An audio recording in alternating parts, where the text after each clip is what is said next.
Hey,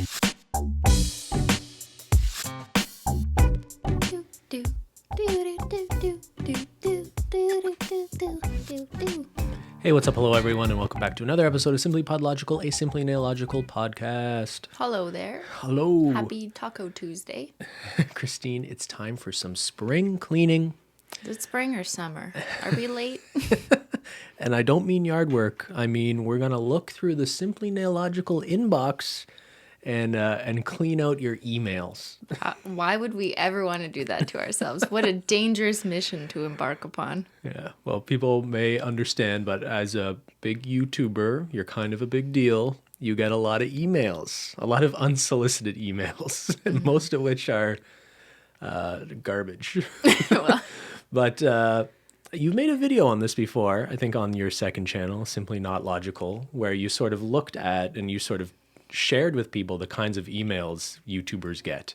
And people really were interested in that. yeah, this was a few years ago now, and I just remember people being really surprised and shocked at the amount of kind of crazily written emails sometimes, or just how many companies really were bombarding my inbox and are presumably all up in the inboxes of every other YouTuber out there too. Mm-hmm. So I know we polled you guys recently on a few of our SimplyPodLogical platforms and asked you guys just more generally what types of podcast episodes you want. And a lot of you said that you really enjoyed the peek behind the curtains types episodes. So whenever we've talked about sponsorships or how to make money on YouTube or these trademark stuff. Trademark stuff. Yeah, people really like the kind of insider information look at things. So I thought, let's just go inside my inbox.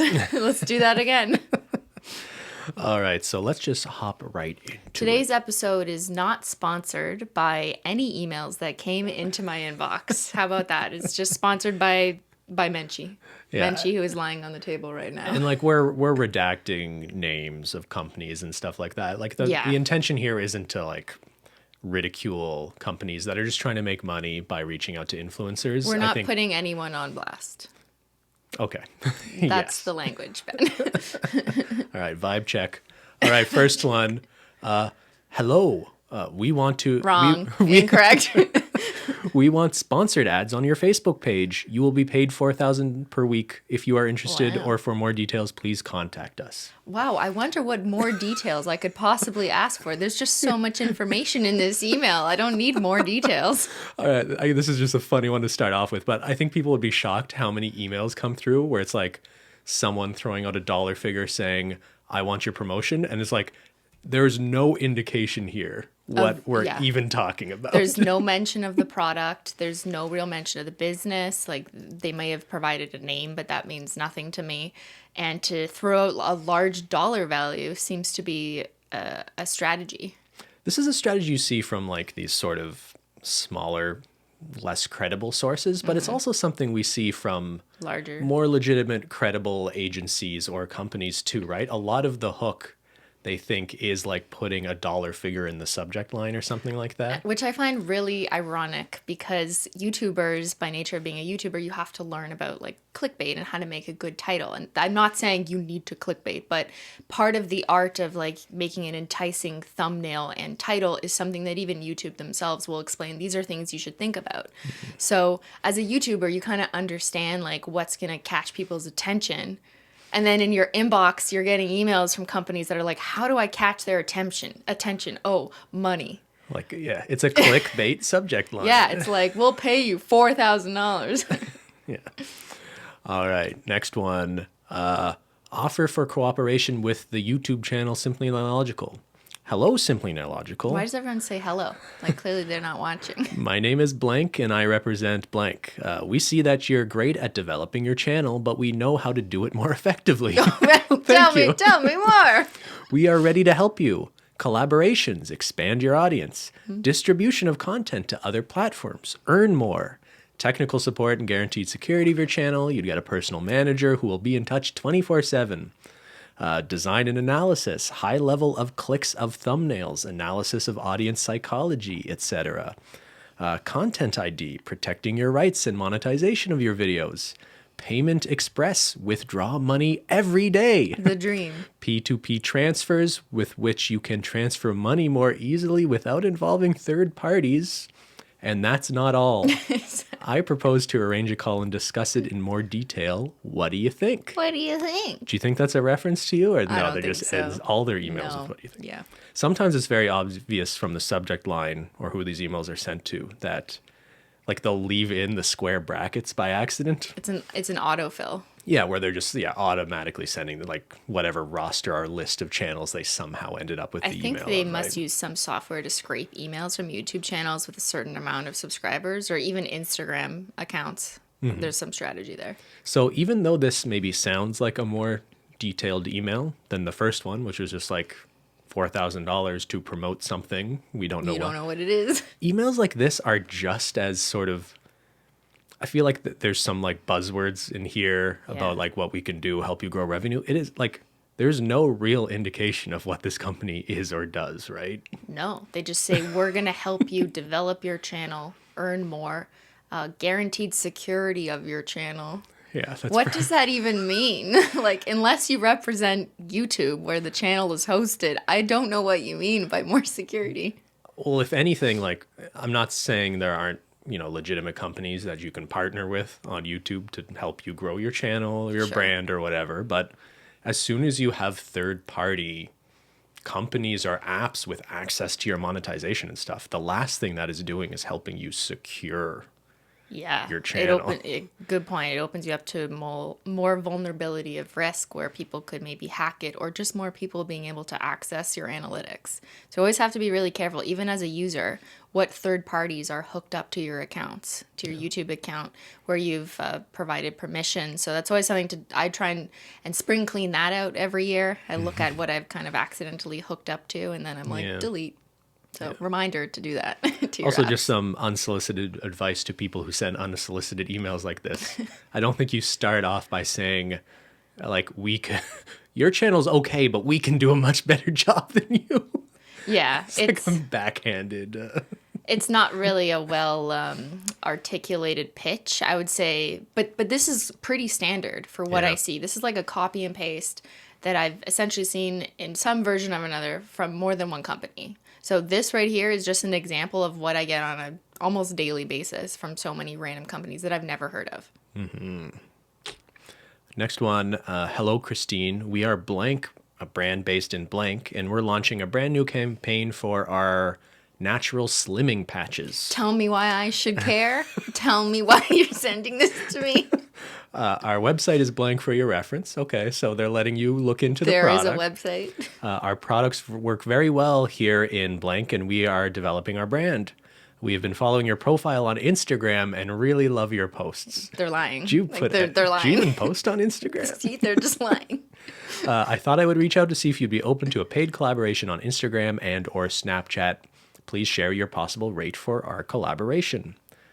Excited to have you join our team.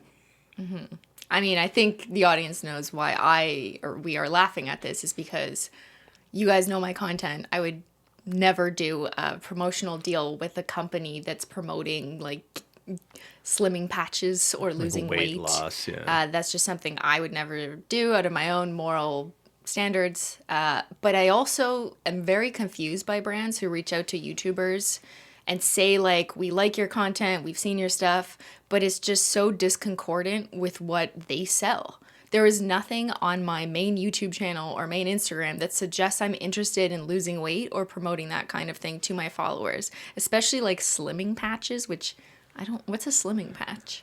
I'm pretty sure they're like unproven, like, Yeah. I don't want to be careful what sort of claims. We don't really know, but it sounds I'm pretty sure they're patches fishy. you put on that like give you, what's the word for like, it just makes your heart beat faster and they can potentially be dangerous. oh great. Yeah. Great. Do you know what I'm talking about? But like they're not even giving more information. I mean, I guess I have their website if I wanted to go, but I normally actually never click links directly from an email.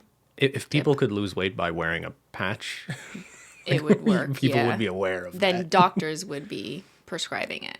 Yeah, Right. sure. Yeah. So always another reason why I would never promote something like this, because it involves medical advice, which I do not have, and I'm not sure that these people have. So Yeah. I will say on your Instagram stories, you post a lot of yourself working out. Have you noticed an increase in the number of emails about like gym and diet and health stuff maybe?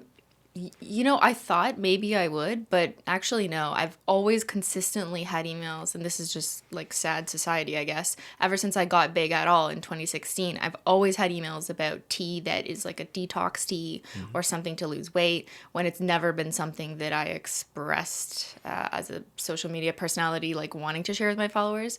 That was always something that I would always get, that kind of So sponsorship. it's probably offer. just an indication that, again, like we were sort of intimating, these people, often you get emails from people where it's very clear they have like no idea who you are or what No. your content is. They just right? target any female influencer with X amount of followers or higher and see if they take the bait. So that I know what that is. Like, these aren't people personally reaching out to me because they think there's a real meaningful connection between Simply Nailogical and whatever slimming patch they're selling. They're just hoping that of the, I don't know, 1,000 influencers they email, maybe a couple will respond. Yeah. It's a numbers game. Yeah.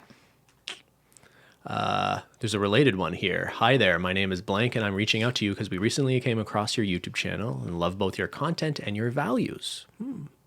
We are introducing the app dedicated to the blank diet called the Blank app to the US market and would love to collaborate with you. Could you please send us your media kit and price for a dedicated video and a video mention on your YouTube channel? The post could possibly be one of these topics. They give some examples like, I tried the blank diet for a week, what I eat in a day on the blank diet, etc. And they attached a campaign brief. So I would say this email is it's structured better just compared to the last one and some of the other ones. Like, they give you examples of what they're looking for, and there was actually a PDF influencer guide. Yeah, no, this is a pretty fairly, this looks like a legitimate email to me. So I think it's interesting to sort of, in distinction to the first one, which is just like weight loss patches, promote them. Like, even if you have made a decision that like you're not going to promote like diet culture. Yeah, or let's just be products clear. like I'm not that. saying I want to answer this email, because I'm not. Because the No. second they say it's about weight loss, I'm just automatically not interested. But I guess I personally. want to be clear to people, like, this is an example of an okay email in the sense like, here's a product. We think it aligns with your values. I'm not really sure how they came to that conclusion. But like, here's a campaign brief. We want to know what your rate is, your rate card. Like, these are all very standard things for like an agency or a company to ask for from a YouTuber. For you, I think that's just like, where is the connection between the substance or the kind of product they want you to promote and you? And that's what's lacking here. But that's not to say like, if some other lifestyle influencer got an email like this, who does just make videos about what I eat in a day, this is something that like I'm probably responding to. I mean, I can understand why you're saying that, but I also struggle with, so how many of these what I eat in a day videos have been sponsorships, and were all of them properly disclosed? And it's hard to just outright accuse people of not disclosing, because we have no idea. There's a lot of people who make what I eat in a day videos that are not sponsored, and they're truly just doing it because it's, like, that's the type of content they put on their channel. It's what their audience wants to see, and people find value in it. But it's almost like this company wants to package their product into these more relatable types of videos that is trending, like what I eat in a day. And I'm not sure if that's a little deceptive. And I would expect that any professional company would require that influencers working with them properly disclose that this is a paid sponsorship, a paid ad, so that way the audience can take the information they're receiving with a grain of salt and, decide their own actions, knowing that it was in fact paid for. But just, even still, personally, maybe it's just my own issue with this as a topic. It irks me a little bit to know that people out there are making videos about what I eat in a day. This diet worked. I lost 10 pounds, sponsored by whatever. Because even though you're telling the audience it's sponsored, diets don't work for everyone. And we don't know the medical history of the person promoting it, or the people who might try it as a result, in the followers. So that's just my own moral issue with why this topic is a little tricky and challenging, even if properly disclosed. But it's not a content world that I'm in to begin with. So even with a proper disclosure too, can you really trust that it isn't biasing how this is presented to you, knowing the person's being paid? Well, exactly, because a company will never pay for an ad that isn't positive about their product. Otherwise, Why would they pay for that? That makes no sense. Yeah, a brand, So- if brands that are doing this properly, when they pay an influencer for a sponsored post or mention or whatever, they'll have rights to approve that content, right? So it almost like means they're never going to approve something that doesn't positively portray the product. And of course, they're paying for promotion. So either the influencer did actually lose 10 pounds in a week or whatever the clickbait was, or they didn't and they're maybe exaggerating their results. And you wouldn't know. Maybe, but like I'm sure there are people who do videos like this. Like I tried this diet this week for non-sponsored videos. Sure, and yeah, I think There's lots that's of actually that. kind of interesting content to me. Yeah, if it's honest, then I think it's interesting. But I guess just knowing that this exists, and I wonder if this is how maybe the audience feels, knowing that there's companies out there asking to sponsor people with this type of content structure, it makes me like so nervous about how much content did I watch out there that might have been sponsored or influenced in some way by brands paying for it. Yeah. Scary world. All right. Next one. Hey, Simply Nailogical. Hey, what's up? You must have missed my previous emails regarding an extremely valuable opportunity for your team. Blank builds custom fan technology that helps content creators engage more efficiently and effectively while creating an entirely new stream of revenue that you currently cannot capitalize on. Blank will build a custom blank for your influencer that will be distributed on iOS and Android stores, so it's an app. Through APIs, the custom app will give your fans access to all your social content, Facebook, Twitter, YouTube, merch, TikTok, etc.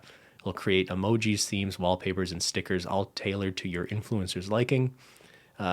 Extremely excited to share that we have recently signed some of the world's biggest social media influencers, and they name drop. some very successful influencers in the pitch. Our offer is a partnership. People spend on average $2,500 a year on their mobile phones. That's an interesting. Do you think that's correct? On the cellular data or like the phone hardware itself? I think they're suggesting like in-app purchases and things. No. That can't be right. That's Okay. not- Through our affiliate relationships, it goes on, we capture 5% of all purchases and roll 50% back to you. On average, every user who downloads will generate $125 per year. Half of this is $62.50. If you were to generate 100,000 downloads, less than 2% of your following, then you would make $6.2 million US annually. And then it just goes on, like, please reach out to us so we can explain.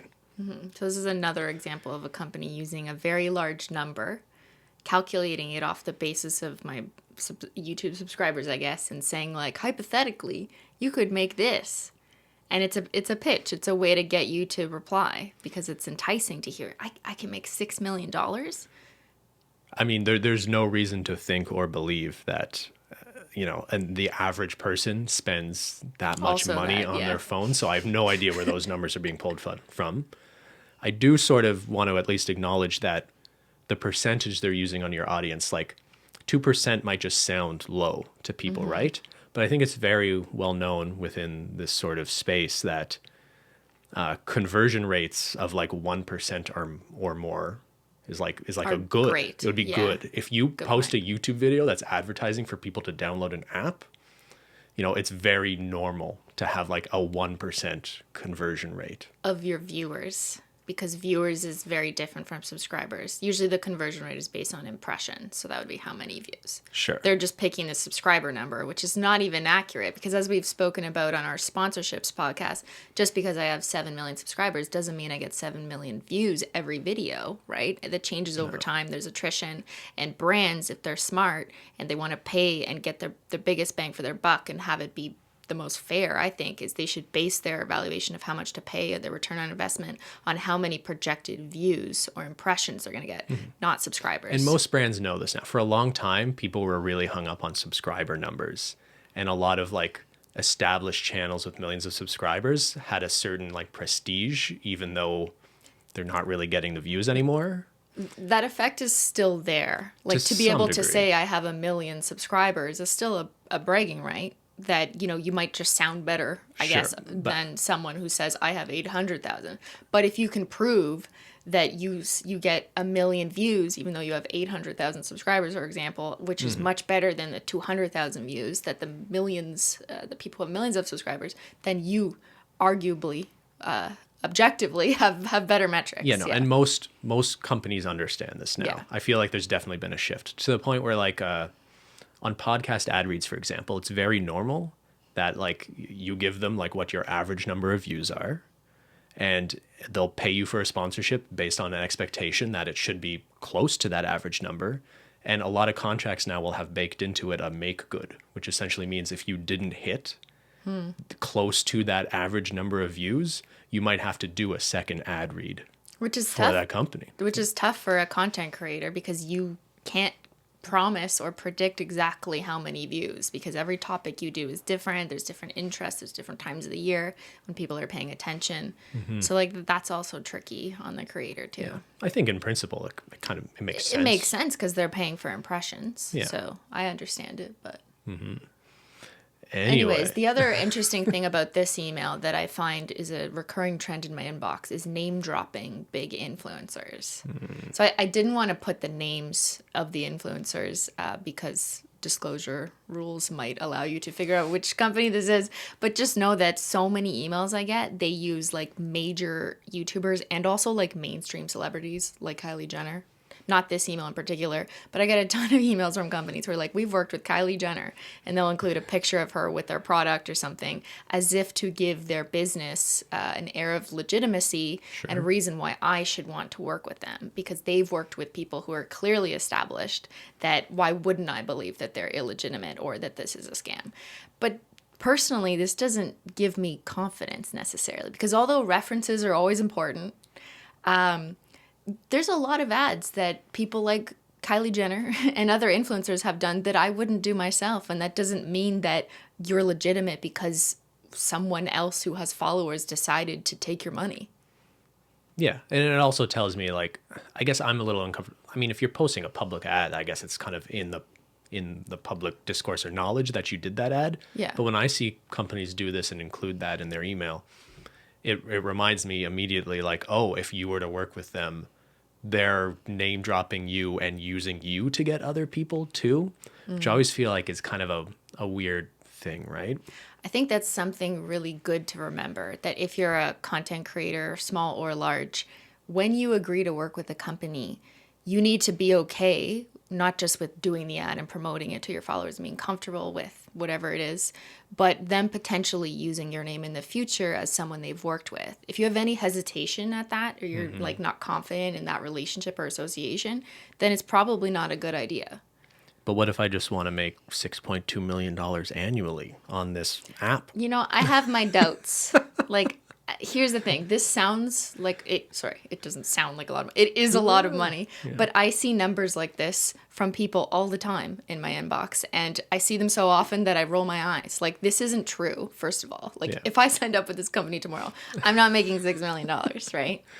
It's very predatory in the way they approach this, especially some of the language. Like, you may have missed my emails for an extremely valuable opportunity. And then some people will use even more aggressive language, like, if you don't reply, we will take you off our list or something to try and scare you. But clearly, like, we see this strategy so much, it must work to some degree. I wonder if it works for, like, a smaller tier of influencer that doesn't have a manager or the sort of experience yet to know how to navigate this maybe. But like, I think you also see I don't think it takes much imagination to think that there are some big YouTubers who see emails that are just like, we will guarantee you X dollars if you promote our app.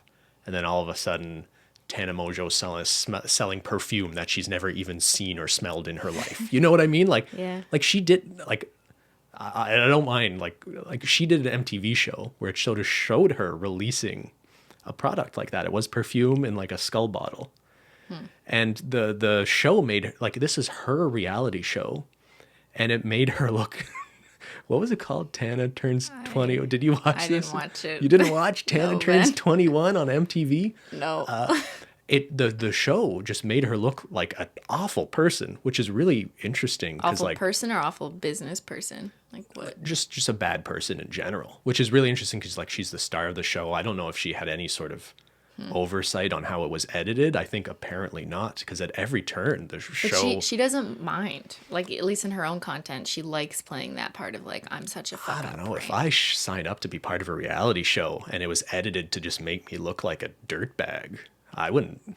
Even if you get She's off on laughing it, to the bank. I don't know. maybe. But anyway, it shows some of the behind the scenes of her like releasing some perfume product, and it's so obvious from what they're showing you about like, hey, you just have to wake up at the right time and just make sure you post on this day. We'll figure out all the rest. You don't even have to really like think about it. Like, there's no connection there. She doesn't care about the product. She just heard a dollar figure.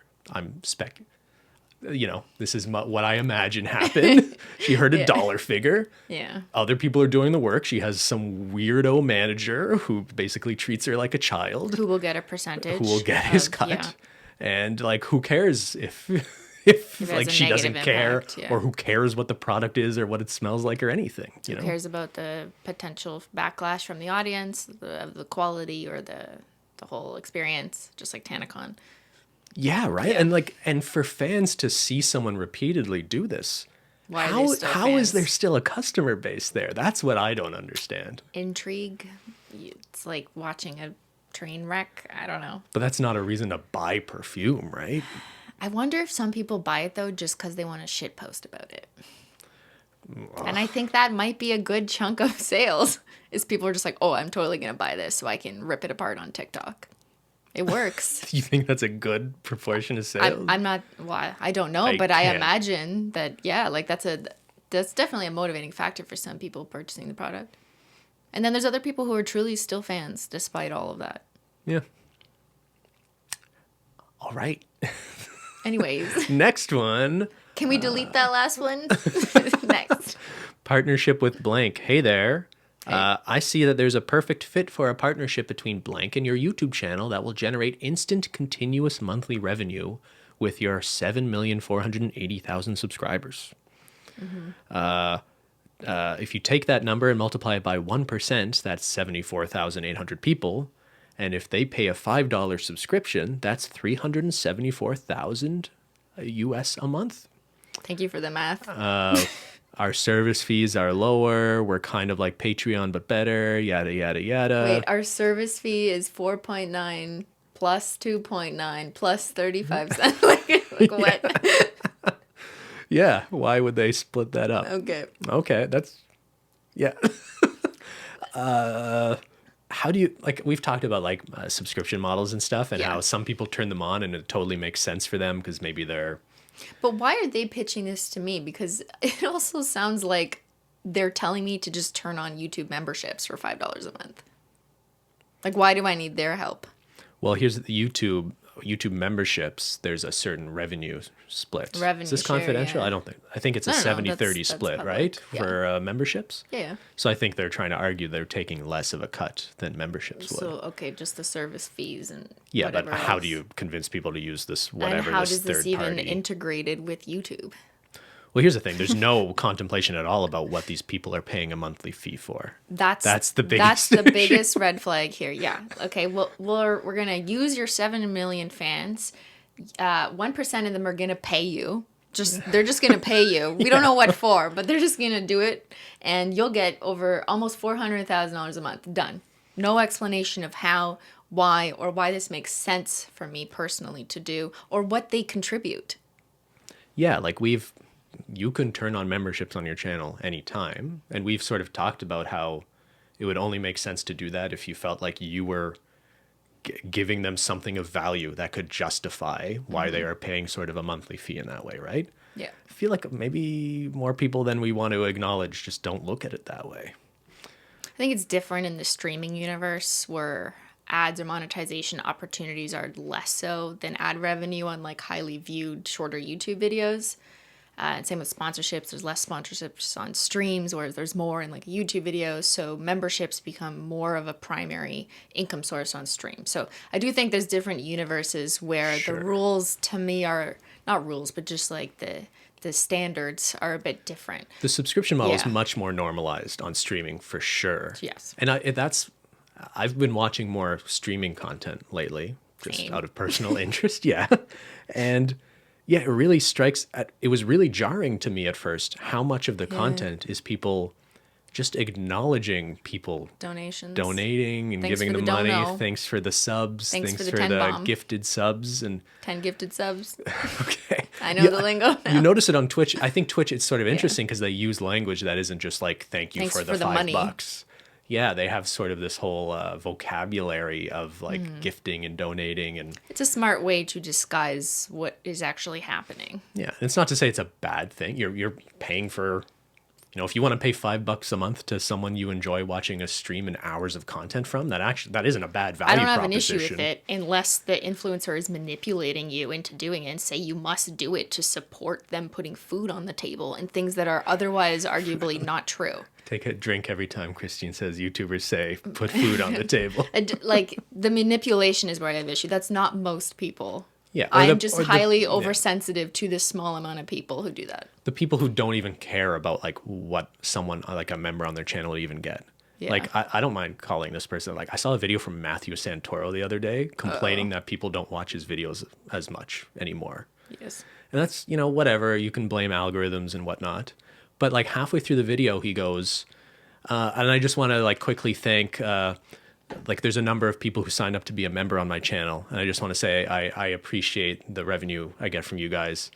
And then he goes like, I don't know what you get for memberships, but like I appreciate that you give me that money. And it's like, this guy turned on memberships on his channel and he doesn't even have like the decency to be aware of like what that means. Like he just turned it on as like, you can donate money to me. As like, there's no contemplation of like do they get any value for it? Memberships are not supposed to be a charity. They're supposed to be a service that you're offering your subscribers and you're supposed to give them something, whether it's outtakes, early clips, emojis, or, there's other types of content that you give them. And that's what the model is for. Not just, I don't have anything. I don't even know what it is. Thank you for your donations for no reason. Let me just turn on this new revenue stream. Because I can, yeah. But like this is, I don't know, we find this crazy. But I remember like way back in the day. Lots of people do it. I know. A similar example, like a live touring company. We may have even talked about this already, but like someone wanted you to attend some sort of live touring event or set up like a chance for you to meet fans in person and put on a show. Yeah. And when we had a call with them just because we were kind of like curious, like what that would even look like. And I remember like one of the first things we said is like, Cristine's not a performer. She's not going to like get on stage and sing and dance. I'll sing And holo, like it's I me. so distinctly remember the guy just being like, oh, it doesn't matter. Doesn't matter. Kids just pay for it and show up. And, like, and I bet a lot of parents and a lot of kids who went to live shows put on by some of these MCNs and influencer networks can relate to the fact that they didn't really care what the content of those live shows were. Yeah. And I am just personally was not okay with the idea of going up on a stage, being unprepared and not having anything much of value to justify charging I don't even remember what it would be, the ticket, or like $50 to $100 or $150 for VIP or something. All of that made me uncomfortable. At the same time, I had been attending VidCon, which charges people, but not specifically to meet me or other influencers. Influencers don't receive payment to hold meet and greets. They may get their trips covered, right? Like Well, we at got least the at VidCon, air travel covered. There's some thought about content and setting up. Yeah, it's an entire experience. But with this, Ben is saying that like the guy admitted that I wouldn't have to worry about what I would do because it doesn't matter. Like people would pay me regardless of what I do on stage. And when we heard that, we were like, yeah, I don't think this is for us. I could never do that. Yeah. Anyways, it sounds a lot like what I get in emails. We'll pay you. We don't know what you're going to do, and it doesn't really matter. But, you want some money. And ultimately, the biggest driving goal here, if it wasn't obvious, is that these companies are trying to make money themselves. So they tell influencers, we'll make you a lot of money. But what they're not saying is, we also hope to make a lot of money off of this transaction. Well, that's maybe that's obvious, but sometimes capitalism. you just got to spell it out. All right. Next one, Cristine. Spelled with an H. Can we? Wrong. Delete. Can we feature you as an influencer? You know how Facebook, Insta, and YT and all of them control how much we earn as influencers?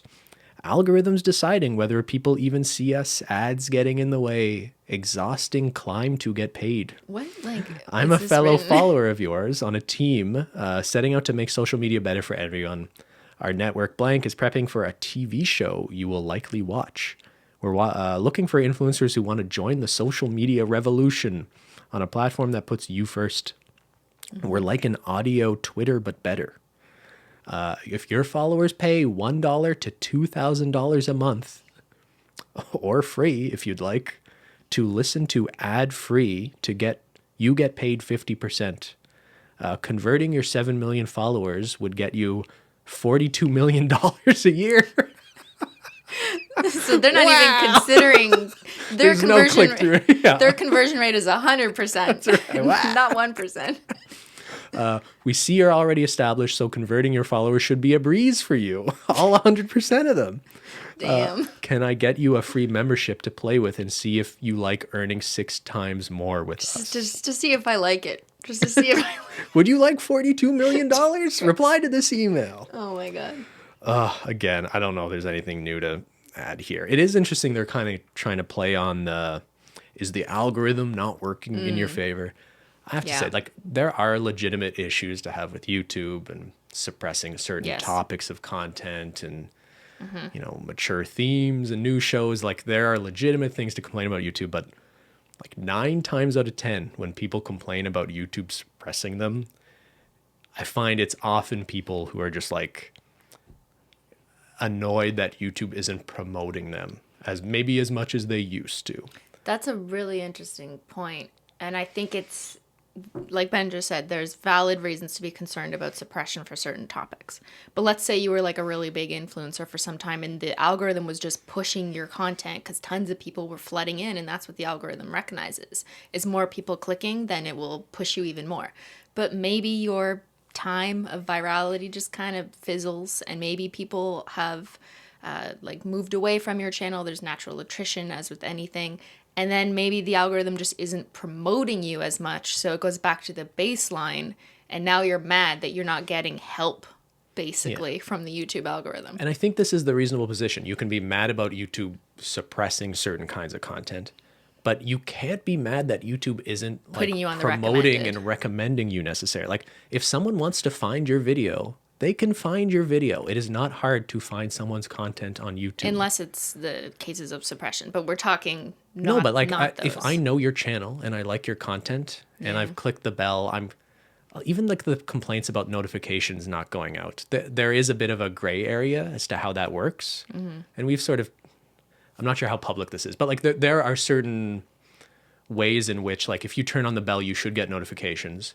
But if someone has turned on notifications for like 1,000 channels, I think at a certain point, YouTube sort of throttles it how tells they you get that. those. Yeah. Like, there's some nuance there. But like, if someone really cares to find your content on YouTube, they can find it. And if they just choose to ignore your next few videos that pop up in the recommended feed, because they're just like, I'm bored of this person, then YouTube may not continue recommending them.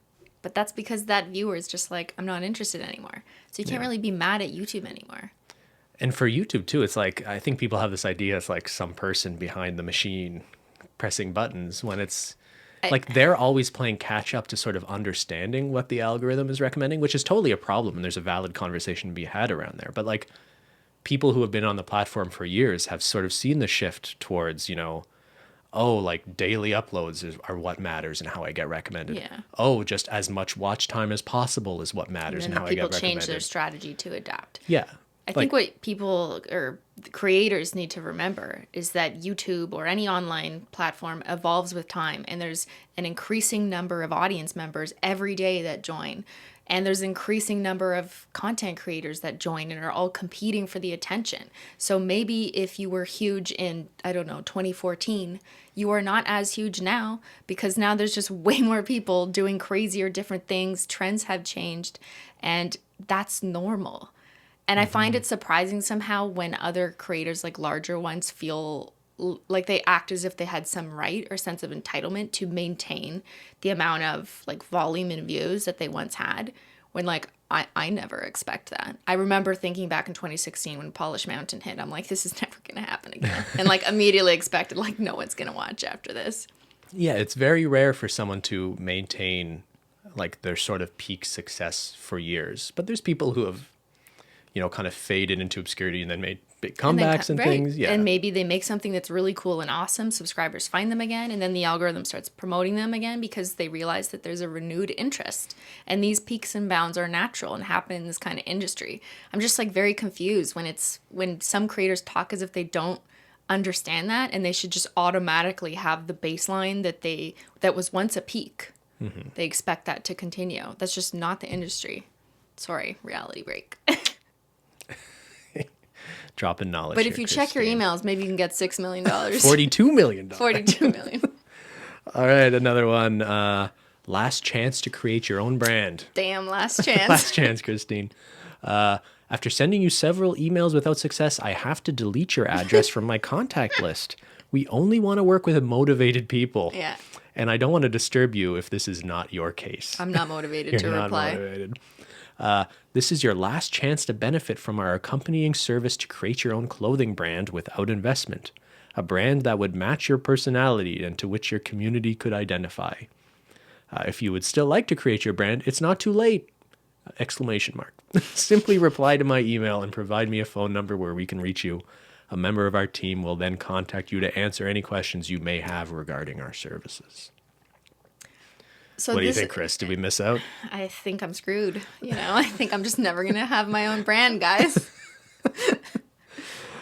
I see this kind of weird aggression kind of frequently, and it seems like a strategy because it makes you feel guilty that you haven't replied, and I guess it's a pressure tactic to get you to reply, which is not a good sign from any brand or any person emailing you.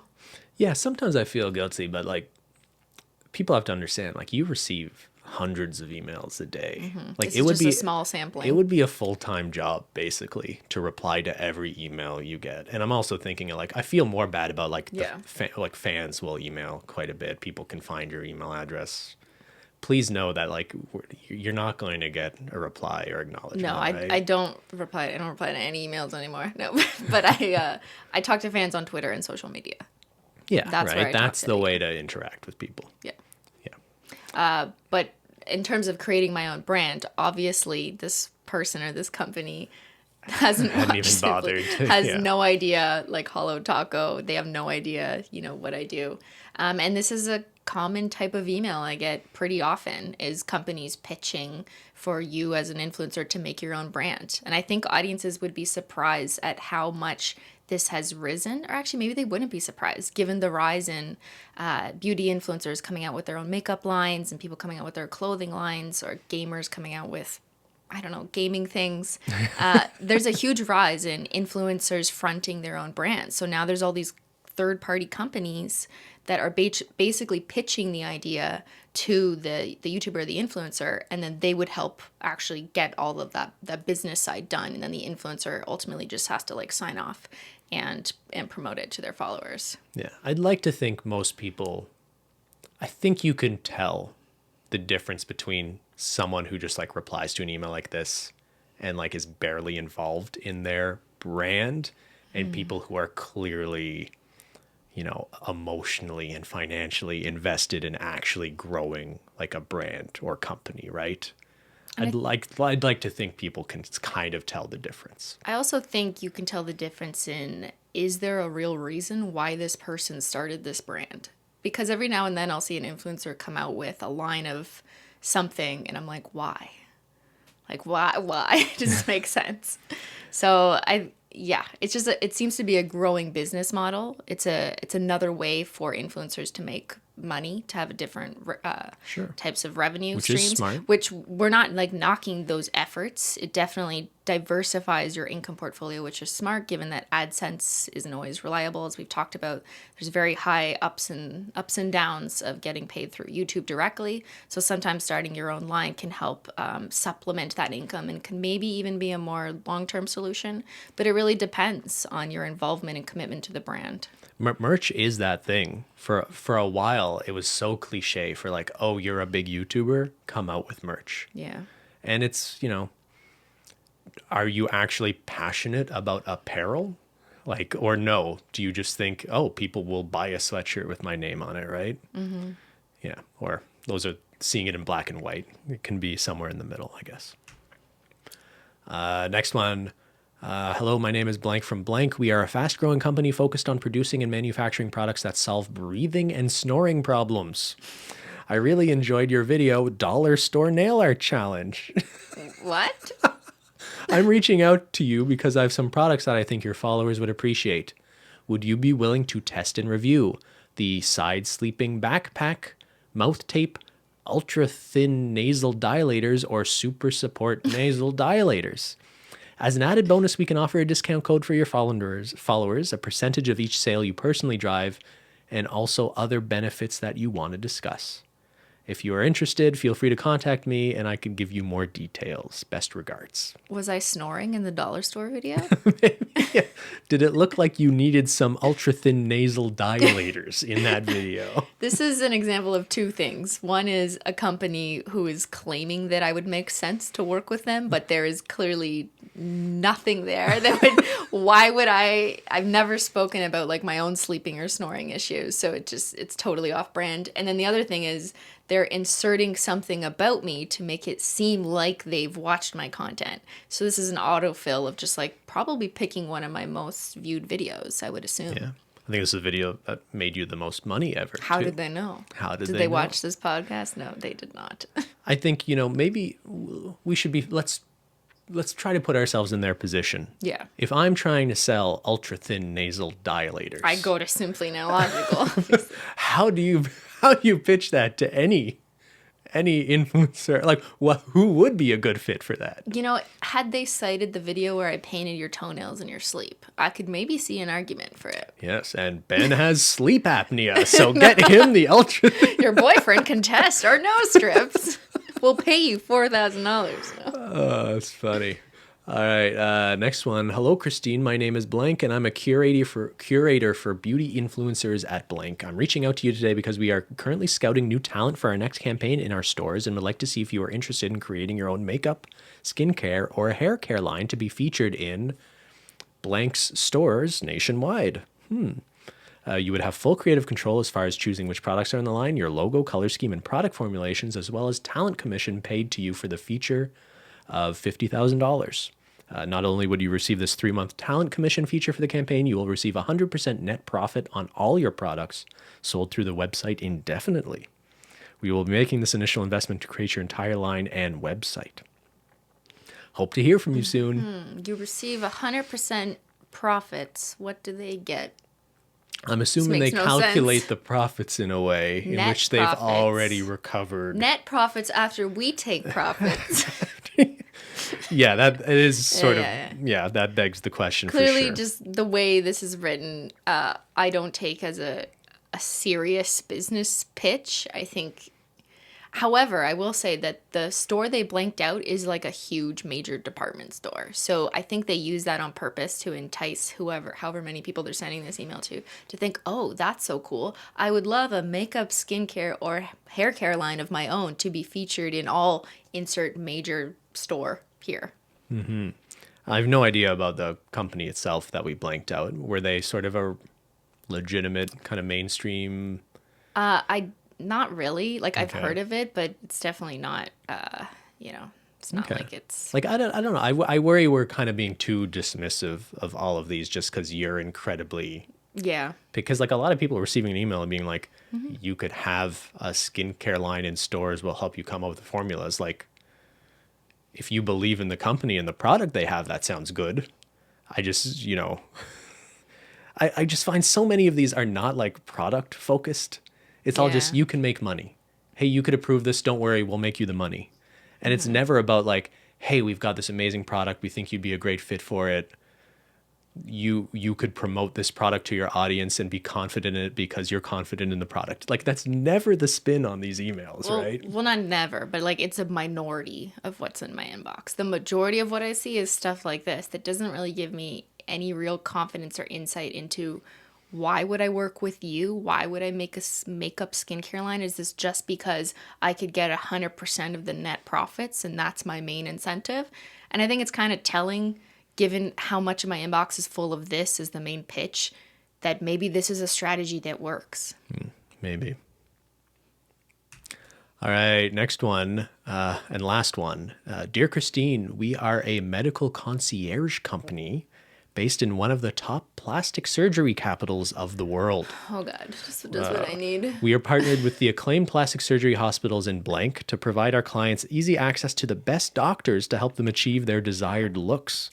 Our clients come from all over the globe, and we quickly gain speed within the beauty community for our fast response, attentiveness, and free around-the-clock services.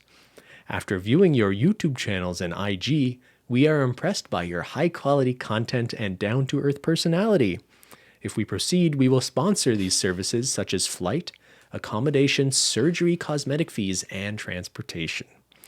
If you are not interested in plastic surgery or other cosmetic procedures, like a hair transplant, but your significant other, friend, or family Good, Ben. we can extend our collaboration to this individual, but we ask that you document the journey on your social media channels. For more information, check it out here. Here are some examples of successful YouTubers we've worked with. Please don't hesitate to contact us if you have any questions.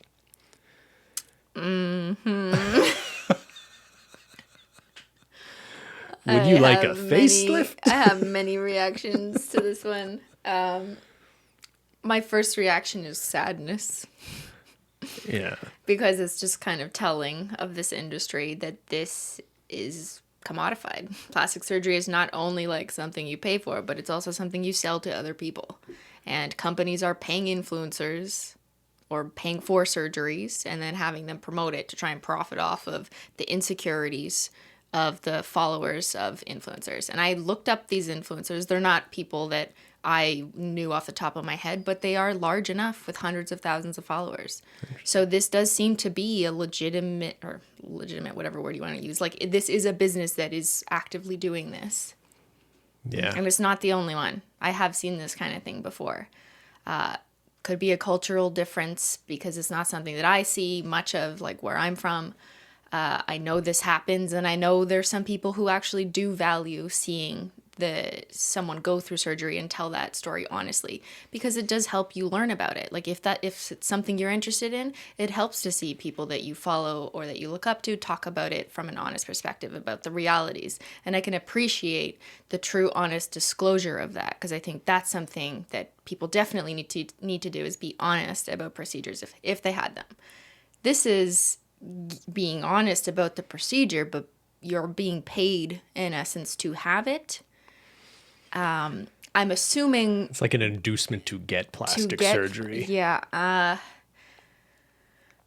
This is a business model that exists. Is it one that I would ever endorse? Absolutely not. Yeah. But personally, maybe I'm just like hypersensitive to it, but just anyone emailing me saying, hey, want plastic surgery? Is automatically like, excuse me, bitch. It's kind of insulting. Like, it's kind of insulting. I know that's not their intention, because they probably don't even know what I look like. They're just looking for like the biggest YouTubers. I don't actually seriously think that they had something in particular that they analyzed my face and said, we can help you with that nose or whatever. They suggested a specific thing. Yeah. But it reminds me of when I was in university, there was a distant family friend who had a clinic somewhere in like Toronto area, which is like the New York of Canada, if you had to compare it. Sure. Who did Botox and injections, and they offered me lip injections out of the blue. Yeah. And I had never asked or inquired or said anything of that. And I remember being really taken aback, like, why? Why are you saying this to me? It's one thing if I was asking around and looking for, a reputable shop or place to do this, and then someone said, hey, I know someone, or I can offer this service. But I was not asking. So I kind of take that as an insult. And I don't think this person or business was trying to insult me. They're just trying to sell their services, and maybe we're hoping for something in return. That's like the idea of just sort of letting yourself age is so like Yeah. it's so normalized to have procedures like this and stuff now, especially within certain cultural or social contexts, that like these people I don't think see it as an insult. Like that person offering right. you filler or Botox. They weren't trying to insult me. They were like, hey, you're almost 30. You probably want this like everyone else. And I'm just, that's not how I feel. And that feeling that I had, this like sunken feeling of like, what is going on? What is wrong with society is what I feel when I get emails like this. Like, hey, you want plastic surgery? Not only do you look like the suitable candidate, but we'll pay you and you can document the experience and sell it to your followers. Like, I don't know, I'm just some guy, but like I hate all of this. And I saw like a really sad video pop up on trending a while back from it's Jaclyn Hill, right? Do you see this? She had a procedure that like it was like what do you call it? Threading? Threading, but like it sounds Facelift. like it sounds like a crazy, like it's like an internal facelift almost. Yeah. And it made her face kind of explode. And I was just so sad watching her explain, like, you know, people can do whatever they want with their bodies. But for like a 30-year-old woman to feel like she needs to do something like that just makes me so incredibly sad. And I know that automatically there's going to be people who believe in these procedures or are planning to get them who resent anyone who has that opinion because they're like, we'll do what we want. We just want to look like the best version of ourselves. So I can like, you can make the argument on either side and it can make sense. I just can't help but feeling like, how did we get to this point where like it's not an excuse, it's not a reason to just say like, I'll do what I want. Okay, that doesn't automatically make it like good for society or even good for you. But again, I'm not trying to shame people's choices. I think you should do what you want. I am most mad at how our culture and society has evolved to the point where we can't accept wrinkles on a 30-year-old. Yeah, but those are like, to say like I blame our culture, I blame society. Like those concepts are like really don't hold up to scrutiny in a way, right? Because it's individual people Who making make up those our decisions. society. Yeah, so you're right. Who do we blame? Influencers. To some degree, yes, right? I think you need to take some ownership. If you are a highly super influential, 30-year-old who with millions of followers and subscribers, I think you do have some responsibility not to be promoting like harmful ideas of what it means to be beautiful. So is it kind of a cop-out for someone to say, I'm getting surgery, it's my personal choice and it doesn't affect you, it's not your body? Because if hundreds of people are doing the same thing, the net impact of that, if it's all these like popular famous people, is a bunch of young women thinking, that's what I'm going to need to do. And you can argue that these women doing it now were just the people who are influenced by the people before them. It's like a classic like agency structure kind of debate. But I don't know. The whole it just makes me sad. Like I don't want to be here like all judgmental of these people. It just makes me really sad, honestly, seeing like women in their 20s. And I think you're increasingly seeing with men too, feeling like they need to get these procedures done that just make them. Okay, I don't want to be judgmental. Like. It's kind of crazy, right? What happened to just sort of like aging being okay? This is your face, and it sucks when you see, like, this is a good example of part of the problem. Unsolicited, people have come to me in my real life, online in comments, and in my inbox saying, hey, Cristine, do you want to improve your face? I never asked for this. I never suggested that I needed to cut things open or inject things to improve my appearance to feel better about myself. And yet people are telling me this is what I need. And I think that's what's upsetting, because it's one thing to make the choice to seek out these activities. And it's another thing to have pressure, which is ultimately what I think this is a form of, come to you. Whether that's on your Instagram comments or just like seeing it everywhere, your friends say something mean about the size of your nose or the size of your lips. These things all add up and can make people feel like shit and feel like they need to change themselves. And that's where it upsets me the most as your mother. All right, this is too much. We need to let's do one more because this one was too much of a bummer. Okay, you got a funny one? NFT proposal. Perfect. Hey, Cristine. I was wondering whether you have heard that Logan Paul's recent NFT sale made him $3.5 million in just one day. Wow. With my team of NFT experts, I help select influencers to launch NFT products just like Logan Paul's. Our founders build over 40 plus startups and raised over $85 million. I'd love to have a chat with you how we could launch an NFT project for you too. Spoiler alert, we will take care of everything from concept creation to content production and tech implementation to launch. So you don't even have to do care. anything. Just shout it out. If that sounds exciting to you, I'm more than happy to tell you about it in a video chat. Let me know when would work for you. The number of NFT or Bitcoin cryptocurrency related emails and pitches I've gotten in the last year is wild. It's insane, especially lately with the NFT ones, right? Yeah, because they see success with Logan Paul as their example or other people, and they're like, oh, let's just repeat this with anyone else who will agree who has followers. I can't picture in my mind for people who don't know, NFT is non-fungible token. Essentially what you're like, it'll be an auction for like a digital artifact. Often it looks like just a digital painting or something, right? And you're bidding on it. And if you buy it, you are the owner of it. So you're essentially, but like anyone can have that digital image. You're essentially, what you're buying is like a receipt saying you own one of the originals, you have true ownership of it.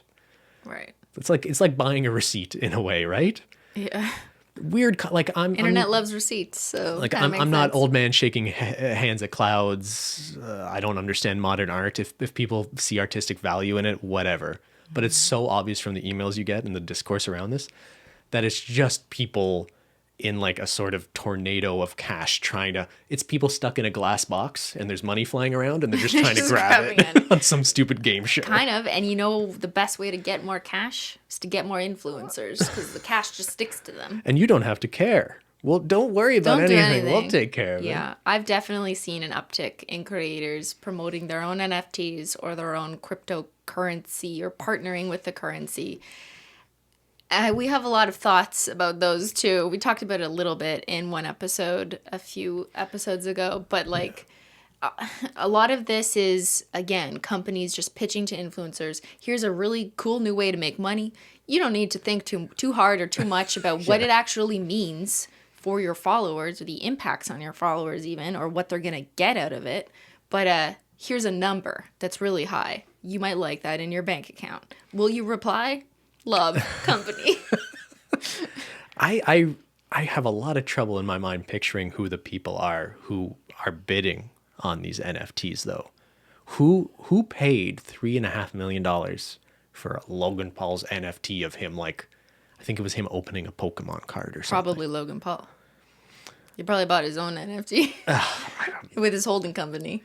But like it's not just him though, right? Like it's a lot of people who are like the subjects of popular internet memes. The Charlie bit my finger one. Yes. Didn't that sell for hundreds of thousands of dollars? Yes. I don't blame that guy for being like, oh, I'm kind of famous because my brother bit my finger when I was a baby. I'll make hundreds of thousands of dollars off someone being willing to pay for a receipt saying they own that footage. Yeah, I think it's just a lot of people betting on these digital artifacts being valuable in the future, in the same way that Pokemon cards or whatever, or baseball cards were seen as like, it's just a piece of paper with holographic properties, some of them. So maybe, objectively valuable. But people just think, oh, this is going to be something that we're going to turn around and sell. It's going to be a really great opportunity. So we better get it now. Like Beanie Babies. But you know what happened to Beanie Babies? I don't know what happened to Beanie Babies. Exactly. Yeah, no, and yeah.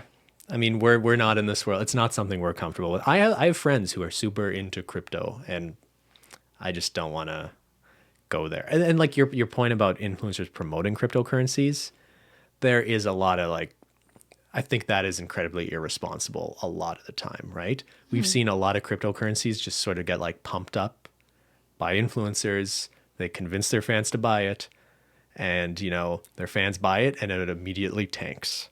So essentially what those people are doing are scamming their audience and followers. Well, they pump and dump is the strategy. Yeah, and it might not be the influencer themselves who is like that is basically a scam. Maybe they're just being manipulated and used in the scam by someone smarter than them. Who says you'll make $6 million? But you should know better. You should know what you're promoting to your audience. But you don't always, because these emails, man, they're just not clear. Anyways, there's a lot of things in my inbox, but I'm glad we're going to delete a bunch today. We're going to delete all of the above. The bias is we're showing like sort of the cringy. Yeah. We're showing the worst ones, right? Because we will get emails that we'll actually reply to because you don't have a manager and an agent, you know, to the extent you do, to a very small degree, do sponsorships and things. You know, it's because we reply to emails that are legitimate. I don't knock the efforts of small companies who are genuinely looking for partnerships with influencers. And I think if you pitch it well and properly explain what the value is for the influencer and why the relationship makes sense, there's a lot of good reason to reach out to an influencer. Yeah. If you're a content creator, though, I think there's a lot to learn from these types of emails and what to look out for, especially if you're a smaller content creator. And I think some of the lessons to take away is, one, investigating the company for its legitimacy or track record, because a lot of these are scams, and not even necessarily like outright scams, but maybe companies that won't exist in a month from now because they just kind of turn over and that's their business model. Yeah. And you don't really know that on the surface of an email. You need to go independently into Google, look them up, not necessarily click the links in the email, which I never do. Just which are sometimes tracked, right? Which are tracked. I do not want to be tracked, ma'am. So yeah, always. Sorry, a good indication of that, sorry to cut you off, is like if the company is just like clearly just buying stuff from AliExpress and reselling it, that is like a big red flag in my mind of like it could just be one of these sort of pop-up companies that is just maybe not going to exist when it's time for them to pay you. It's like the fast fashion companies. So you see that there's like some big trending name at the time, but then it kind of goes away and then another one comes up that's selling the exact same thing and you never really know who's behind it. And accepting money from these types of people or businesses can be a risk because, first of all, are you going to get the money? Is the contract valid? And do you want your name as a content creator associated with this business should their practices be unveiled to be not good business practices? So I think that's something that is easy to overlook. Like, are you comfortable as a content creator with your name being publicly associated as having worked with this company? So you better look them up and make sure that you're comfortable with that. Do they have a good history track record? Are there any like personal issues that maybe their owner has unveiled about themselves that's not good? That's something that values you don't align with. That happened recently with a makeup company. Oh, yeah. I don't really want to get into it, but like these things matter if they matter to you, and they should matter to you is what I'm trying to say. But it's easy. You'll sleep better at night if they matter to you. Well, not all people care about them, but I'm trying to explain that these are things you should care about, and it's easy to overlook them when you're a newer content creator, because when you start getting emails that's promising you money and opportunity, it can be really easy to just dive right in and be like, yes, this is great. Finally, my career is taking off. I'm getting all these opportunities. I'm going to just say yes to everything. It can be very overwhelming to not have like guidance or help to figure out what are the red flags. And it's easy to just say yes when when you have a small number of these opportunities available to you, and maybe you don't have AdSense that's doing very well, or you don't have other revenue streams that are helping to support you. It can be hard to say no to things. And just to put myself on blast, when I was starting out, I agreed to do a couple smaller campaigns for companies that in retrospect I wouldn't do. This is on Instagram, right? On Instagram, yeah. So before I was on YouTube, I was big on Instagram. I had like 1 million followers and I would just post nail art videos. Shout out to everyone who remembers that time of my life. And there was companies that promoted like detox teas and cell phones and random lipsticks from AliExpress, basically. And I'd never agreed to any of the weight loss ones, but I did agree to promote cell phone cases that were objectively garbage, looking back. Were they? Or were they just like, okay, whatever? Well, you're right. It's you don't just have to a make this sound case. Worse than it is. It's just... It's something I would never do today because, like, why? But looking back, it was not a reputable company. It was like a random company that was just like buying them from third-party fulfillment centers, and then they were drop shipped. So there was no real oversight into the quality of the product, and there was no meaning or value to the brand name that they were saying they were. I would never do that kind of advertisement now. But at the time, these were the first types of emails I was getting. People from Instagram saying, we'll pay you, it's $60 per post on Instagram, and you only have to leave it up for 24 hours. So I did that a few times early on. $60 for a post. Yeah, well, that's not. I should have. That was undervaluing myself. I just agreed to whatever they said. This was very early at the time, but thinking back to the amount of followers I had, it should have been closer to like $1,000, just proportional to my reach. But I didn't know these things at the time. But more important than the amount of money they were paying me, I remember just feeling like, this is so cool. I'm getting opportunities. Someone wants to give me something. And I didn't put too much thought or investigation into like the company, their values. Are my fans gonna get quality product? And I only realized that like later, and I think like that's my mistake, and I own up to that. And it's something that I definitely learned from. And moving forward, there was no way I'm partnering with anyone if I wasn't 100% confident in the product and the experience, and had even like purchased from the company or had some kind of relationship with them before. Mm-hmm. Important takeaways, in case you're interested in becoming a content creator. It's okay to make mistakes. Yeah. It's the people who don't care that I think are the big issue here. Well, no one can help them. They've made their decisions. All right. Apologies to Cody Ko. We were going to have him on today, but we ran out of time. He's a good influencer, though. Is he? I think so. He did make a video on like crypto scams and how influencers are pumping that up lately. I watched that video. Much respect to Cody. Okay. Thank you for tuning in. We'll see you next Taco Tuesday, and we won't see you in our inbox. Nope. See y'all later. Thanks so much for watching. See y'all later. Bye.